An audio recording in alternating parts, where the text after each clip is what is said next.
to self, turn the dryer off before you start recording. Hello everyone, welcome back to Swell Publications. I am Bethany and I'm going to talk about the books that I read in January of 2022. The first one I read was Valentine. This was a reread for me. This book was the sole reason that I came out of a reading slump in 2019. I just completely fell in love with this and adored it. I recommend it to literally everyone I speak to because it is about fairies, the Fae, set in Australia. And that's just like the best thing in the world. It is very young adult. All of these like dramas of dealing with the HSC and relationships and family, but with magical fairies involved. When I originally purchased and read it, I gave it 5 stars. I did drop it down to 4 stars on this reread, purely because it is very young adult. It's got lots of like high school drama, teen angst, and it's, you know what, I still very much enjoyed it. It just wasn't the 5-star read again for me this time. I think my reading tastes have developed a little bit from then. I still enjoyed it and I will still recommend it to everyone purely because it's Fae set in Australia, and I think that that's totally worth it. This was for a project that I'm doing with Tiana, which is going to come hopefully later this year. Next, I read The Invisible Life of Addie LaRue whilst I went away on holidays over the January period, and I enjoyed this one. I gave this one 4 stars as well. I adore Schwab's writing in Vicious and Vengeful. I adored those books with my entire heart. I read This Savage Song by her as well. The writing was good, but I didn't quite enjoy the characters nor the story as much. So I've experienced the full range of emotions from not a fan to I would die for V. Schwab. This one kind of felt, wasn't quite I would die for V. Schwab, but I did very much enjoy it. It was a really interesting concept, and the execution, like the writing is absolutely stunning. It's a big book. This is a big boy. This is a big book. I don't think it needed to be this long, to be honest. I feel like it stretched on the middle part for far too long, but at the same time I can't imagine where I would have cut this short.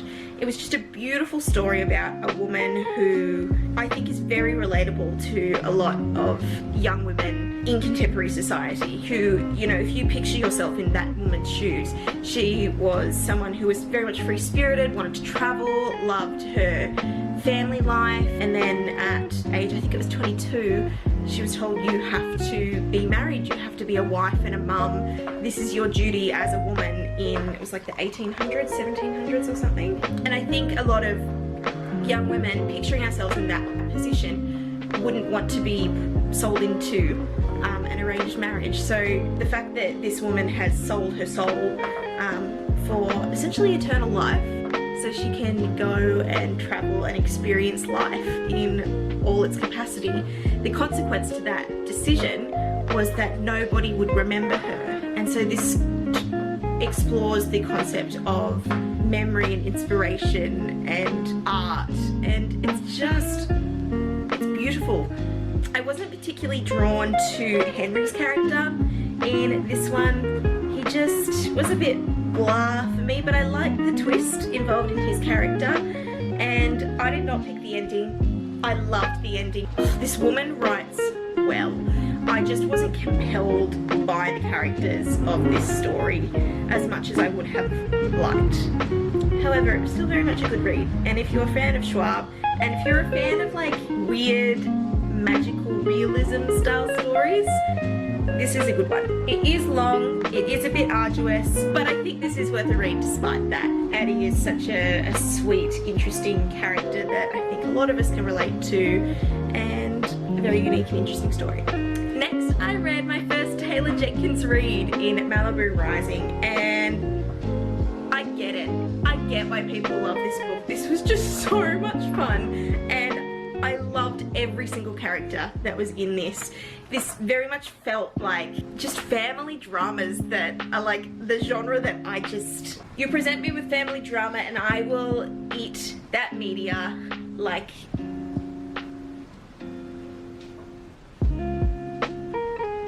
I will devour that media with my entire heart. I love family drama. Essentially, this story revolves around a guy called McAlister. He's a musician that comes into fame rather quickly after starting a family, and the whole story revolves around essentially his children and the impact that their relationship with him has had on their life.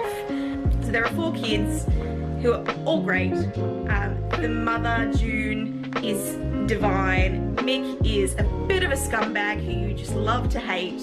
And Nina Riva, I think everyone who's read this book would die for Nina. She is just an incredible, incredible woman. Such an engaging read. I really enjoyed learning the history about the family. There was such an authenticity to this book and a realistic...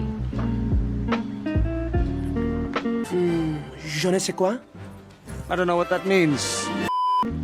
I believed everything that was going on. I loved every element of the drama that was going on with the family. And I love that, like, it tells you at the start, this book is about a house that's burning down, and you get through like the entire book and you're like, what the heck is gonna happen in this house? I don't understand. I have just witnessed like the complete chaos that's going on, and yet this house still hasn't burnt down. It was great. It's very, very entertaining. The cover was just beautiful. I read this while I was on the beach, which just felt entirely appropriate. I was really happy I read this whilst at the beach. I would highly recommend. This is a really, really fun one. Great characters, great writing, great storytelling. It's a fun read. Highly recommend. The last one I read throughout the month of January was Truly Madly Guilty on audiobook. I have discovered I love Liane Moriarty's writing in audiobook form. Carolyn Lee, who narrates these, is... I love this woman. She is able to encapsulate every single character that you read and just bring so much life and body to the story. I feel like so often, like audiobooks you can read, they really are very much a success or a fail for me. If the narrator is not good, I'm not reading that audiobook. It's done. Like, I won't pick up the physical book to try and read it if the audiobook is not read well. I think it's a real skill, and this woman has it. Every single character in this book, and there's like 12 characters or something, has an individual voice and tenor and personality that she's able to communicate through her voice acting. She is amazing. This is the 3rd of Liane Moriarty's books that I have read, and I think it's smack bang in the middle for me. I didn't love it as much as 9 Perfect Strangers, and I wasn't as iffy about it as Apples Never Fall. It was kind of directly in the middle. It took me a long time to get invested in the story and the characters. I think it was about the 50%, 60% mark. I was listening to this whilst driving to work every single day, so maybe that had an impact that I only had kind of 20 to 30 minute intervals whilst reading this book. Maybe that did impact my understanding of the characters and the story, but I didn't get invested in it. The whole concept is there's 3 different families who come together for a barbecue, and something happens at this barbecue that you don't find out until kind of a significant portion of the way through the book, but you're jumping between a little bit pre-barbecue, the actual barbecue itself, and a lot of the consequences afterwards of what has happened at this barbecue event. And it took me a long time to get invested, and I think it wasn't until the actual event happened at the barbecue, when you kind of had context to people's actions and choices, that I was then interested in how these characters behaved and thought. And it was very much about the kind of mental journey of being a parent in this role. And I wonder if myself not being a parent, maybe that impacted my reading of this story, but I thought it was really interesting. I originally was thinking 3 stars, but I ended up pushing it to 4 at the end, just because the way that she was able to explore the role of parenthood I thought was so interesting. The role of being a parent whilst also being your own individual person, and trying to combine those 2 concepts together.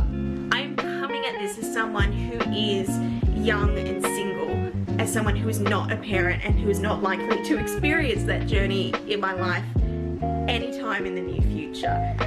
That being said, I still very much enjoyed it, the second half. You had to get to the point of the event at the barbecue to understand what was it that was making these people behave weirdly, and then you just got to explore individual characters. And I thought it was really interesting. Character is the biggest thing for me. If the plot doesn't necessarily, like if there isn't necessarily a lot that happens in the plot, I can get past that as long as the character development is great. And in this particular one, you had to get to that point of this mystery event that happened before that all made sense.